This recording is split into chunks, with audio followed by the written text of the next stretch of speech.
So please come in and join this opening ceremony.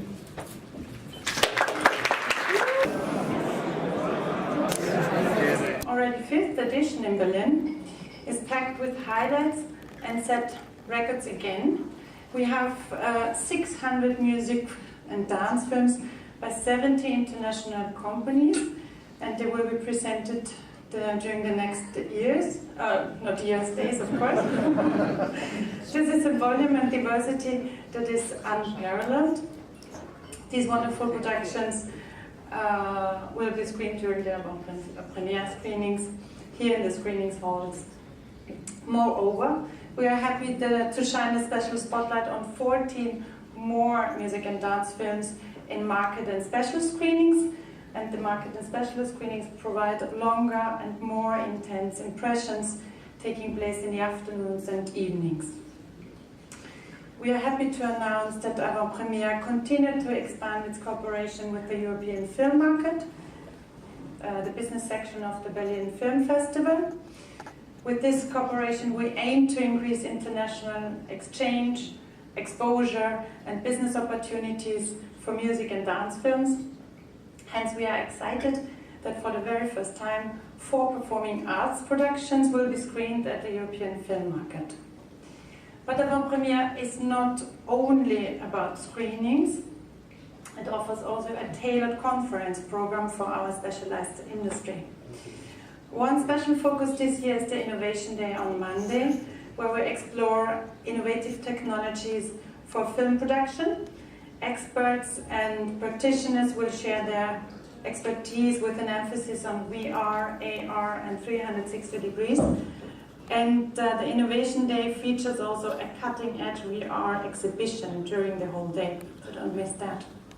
As a special focus, as a second special focus actually, Avant Première shines a spotlight on Scandinavian and Baltic companies, broadcasters, producers, and performing arts institutions will present themselves and their films and productions during our special focus Meet the North. Make sure to join us for the Meet the North reception on Tuesday night, and also have a look at the market screenings in the afternoons. They also come from the north. Another highlight will be the broadcaster lightning talks, where representatives from major international broadcasting stations share their future programming and acquisition strategies. And finally, on Wednesday, we have a wonderful program called One-on-One Expert Sessions, where emerging and established talents can speed date, but without kissing, yeah? and pitch their project directly to decision makers. Moreover, new initiatives and productions will be introduced in special presentations, where we will also have the opportunity to mingle and network with the producers. Barbara Hennigan will join us, for example, for one of the special presentations. Before I say a few words about tonight's program, I would also like to thank our Avant Première partners, C-Major Entertainment and Unitel, as well as Telmondis Distribution, who delivered this year's beautiful sujet. We are particularly glad about this captivating image, since it shows Elina Garancha, who will personally join us on Tuesday for the Meet the North focus. A special thanks goes also out to Arte for hosting our kickoff party yesterday night.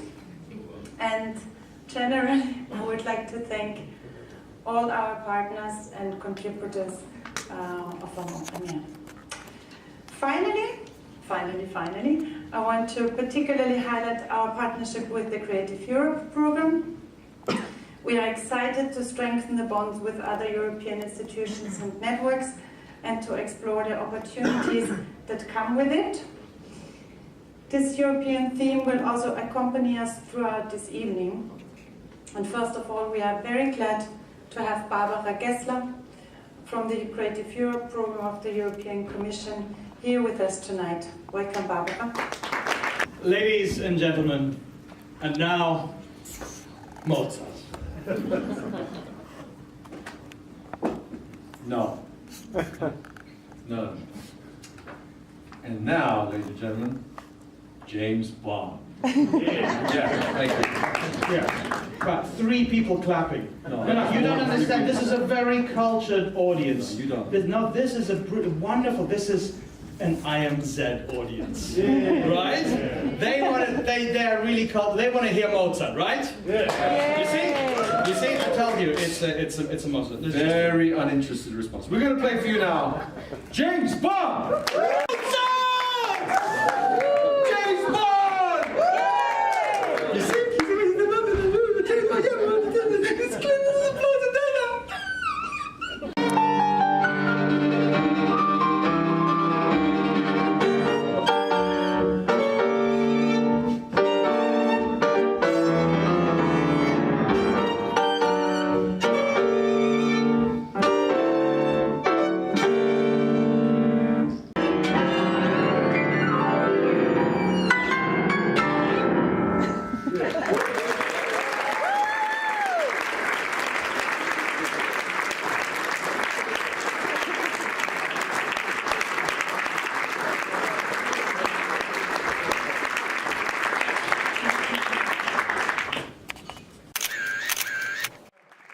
Igudesman Joo, fantastic to have such members in our group.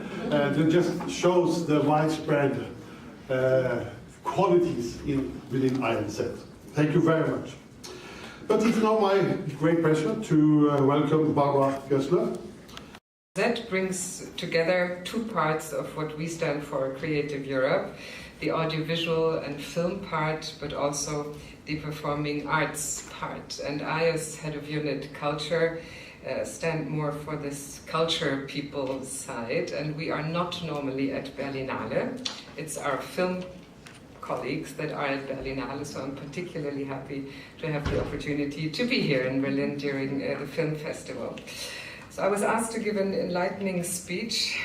That's a bit of a challenge, but I would like to briefly talk about what you mentioned earlier, President, about the European Year of Cultural Heritage 2018, where we celebrate Europe's heritage.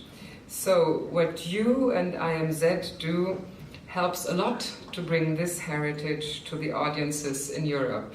It's about classical and contemporary arts. It's about yesterday's, today's, and tomorrow's heritage, really.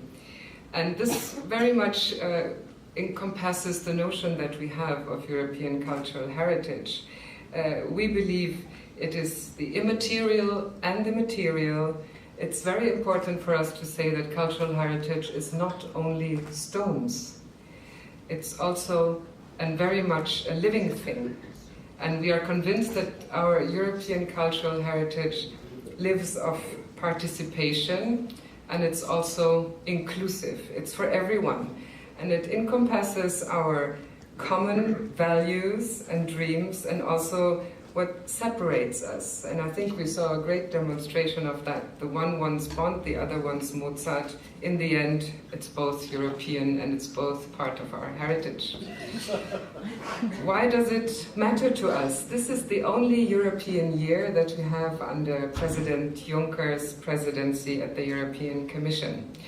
And I would like to highlight just 2 figures that we have found in what we call an Eurobarometer, an opinion poll, which highlight why we believe that this is a valid year, 2018. 80% of Europeans feel that heritage is important for the European Union. 80% also feel that they take pride in their own heritage and that it adds to the quality of life. But even more interestingly, I find, is the figure that 70% of Europeans feel pride also in the heritage of other countries, or think that this heritage of other countries also gives a sense of belonging to Europe. And this is what we want to show and what we want to raise awareness about in this European year. You said it before, this is mainly about raising awareness. It's a very bottom-up approach that we want to give to this year. There's more than 1,000 events going on in Europe, and we have more than 100 properly European initiatives going on, and I'm happy to be celebrating this year together with you and everybody who's member of the IMZ. I would like to give you a little bit of the context, of the political context of this year and our initiatives in the year, but in general in the area of culture. As you know, the European Union's aim, as it is enshrined in the treaty, is to promote peace, values and the well-being of people. Last year in Rome, the leaders of the member states and the institutions have stated their ambitions that it would be good to achieve a union where citizens have new opportunities for culture and social development, but also of economic growth. And this ambition was actually confirmed at the end of last year in the Göteborg, right, more or less, summit, when they stated that it is in the shared interest of all member states to harness the full potential of education and culture as drivers for jobs, social fairness, active citizenship, as well as a means to experience European identity in all its diversity. And the European Council endorsed this vision and underlined that therefore the European Year of Cultural Heritage is a pivotal opportunity to increase awareness of the social and economic importance of culture and cultural heritage. The Commission will respond to this invitation of the leaders and the heads of state to do more through culture for building inclusive and cohesive societies. Cooperation is in the cultural field essential for strengthening our European identity, the sense of belonging together and being part of a cultural community. We are now more aware than ever of the power of culture to improve citizens' lives, transform cities for the better, generate jobs and growth, and promote intercultural dialogue within Europe. But I'm happy to say this also with this international audience, also in the world. We also know that cultural participation and activity are strongly associated with trust, tolerance, well, not always, and related dimensions of an inclusive society. A flourishing cultural landscape, as it is our duty enshrined in the treaty, is not a luxury. It's rather a necessary ingredient for a well-functioning democracy. We will propose, as the European Commission, to promote the cultural dimension of the European Union, with particular emphasis on a European identity through culture and values. The potential of culture has just been tapped.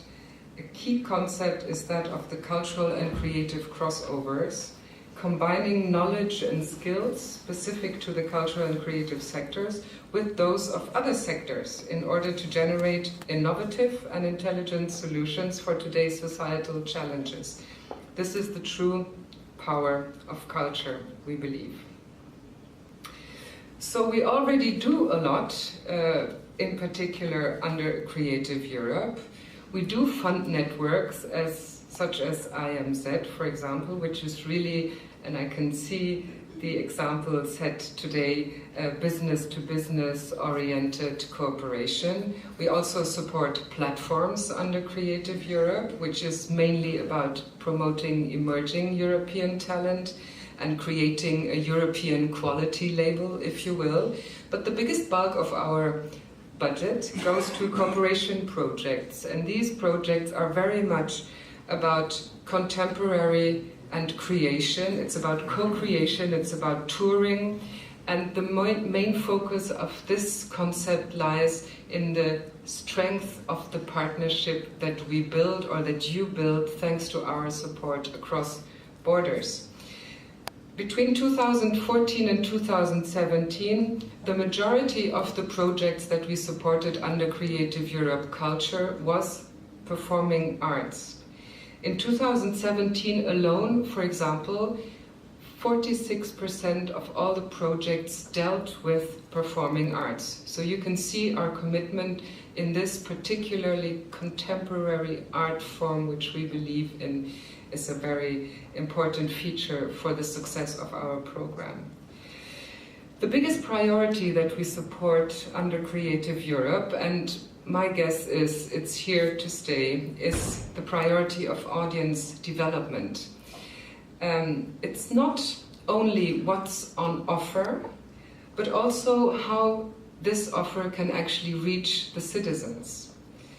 And 30% of our projects that we funded in 2017 were about reaching an audience. The second biggest priority that we have is mobility of artists within Europe. And that is also one of the main features of what Creative Europe actually stands for. It's much less, and I'm happy to hear about your projects also at IMZ, it's much less about business models or tackling the digital shift, unfortunately. But I hope that towards the end of the program that we're now approaching, these features will actually get much more important. I would like to stress that for us, everything we support has to pass what we call the European added value test. So we can only do at the European level what cannot be done better at any other level, for example, local or regional or mostly also national level. So everything we do needs to serve the purpose of European diversity and competitiveness of our businesses. And the strong cross-border dimension is an important part of this. Within the performing arts, I would like to single out that music is the most important feature that we support already, very closely followed by theater. So you can see that it's really the contemporary and what is going on today that we are looking at most within European support. What do we do for music already now? We don't start from scratch. Since 2014, we have been able to support 77 projects for a total of 45 million euros. That's a substantial amount that went only into music projects.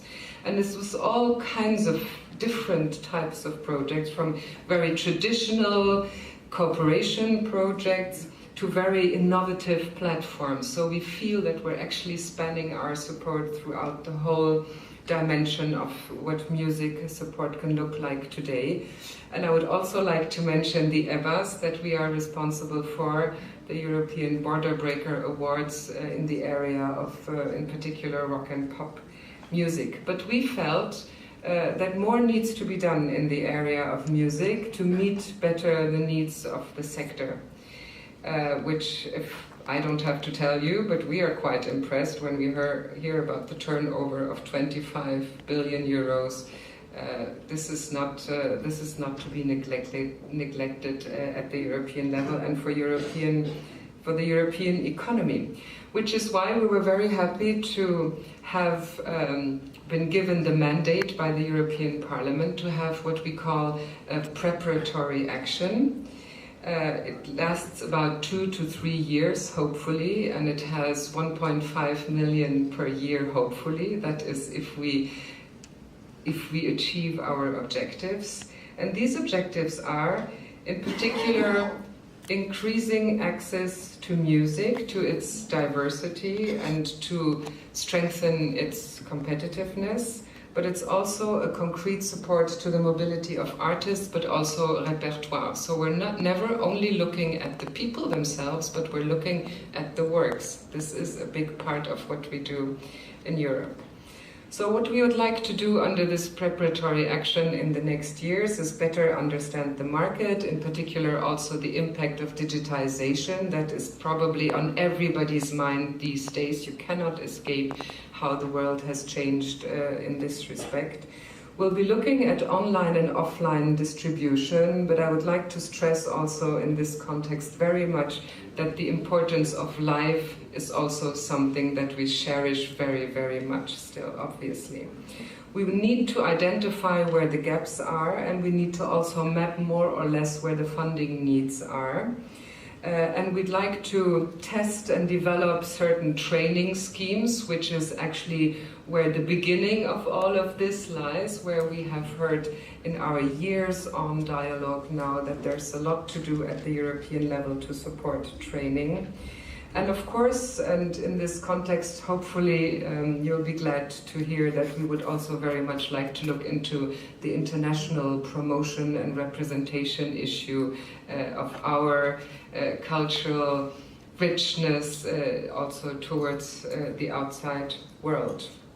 So, in what we call the Music Moves Europe initiative that we have actually launched a couple of days ago officially, we are looking into establishing a music observatory. First thing is that we need data, reliable data at the European level, which strangely enough doesn't exist. So we will look into the opportunity of how to gather this, maybe via a special dedicated observatory. We will like to be and to build a platform for dialogue for the music sector, a more structured dialogue, hopefully, to bring all the music industry together and all the players that are relevant in it. We will look into distribution. We would like to have run an innovative project to support the diversity and to combat dominant, what we hear every day and what we see every day features. We would like to look more at a notion of what European music leaders could be, and we would also very much like to look into the export feature of music. This is in a nutshell what we want to do about music, but we are also currently, as Creative Europe runs out at the end of 2020, already looking at the future. And we are already engaged in designing what the future of the program, of our funding possibilities look like at the new generation of programs. And for this matter, we have an open public consultation open until the 8th of March. So you can go back home, recover from your flu, and then you can participate in the open public consultation, because we're very, very interested to hear what you, the stakeholders, and the cultural and creative sector have to say to us, what you would look our new program to look like. One thing is for sure is that we would like to extend the more sectoral approach under Creative Europe. I'm mentioning music, but we're looking at other sectors as well. And our blueprint, if you will, is the big brother, the media program, which is also part of Creative Europe. And we think that we may have to establish certain kind of more sectoral industry-related policies at the European level to meet better those demands, and maybe also to be able to give this economy a more flourishing background and nurture it so it can grow and become bigger. Other main mobilities for the future we will continue to look at is the mobility of artists. We will already have pilot project on mobility as of this year, so I would like you to watch out for this opportunity that will come up already this year. And we're looking very closely also at enhancing the international dimension of everything that we do. So before the summer, to give a short timeline, before the summer we are asked to present our proposal, and I'm really then relying on you also to give us feedback and to work with us to have an interesting and meaningful program also in the future. There's a lot going on, as you can see. As a final remark, I would like to say that we believe that we have now a momentum for culture. It's now the moment where culture is on many people's minds and lips, and we have to grab this opportunity and to use it now before this window actually closes again. But I'm sure that with organizations like yours and the committed people that you are, it will be feasible, and it will be a possibility for us to give cultural meaning in Europe. Thank you very much.